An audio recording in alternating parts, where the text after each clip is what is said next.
ఏడిస్తే పెట్టు చెప్పు ఏడిస్తే పెట్టు నువ్వు ఏడిస్తే పెట్టు చిన్నగా అసలు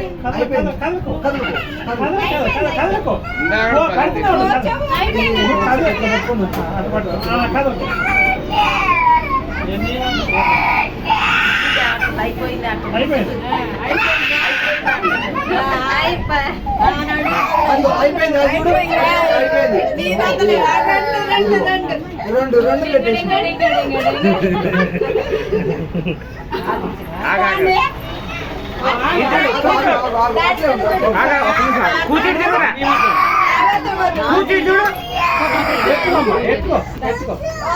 కూర్చోటి చూడు అది ఒకసారి ఫోటో ఒకసారి తీయండి మంచిగా నవ్వు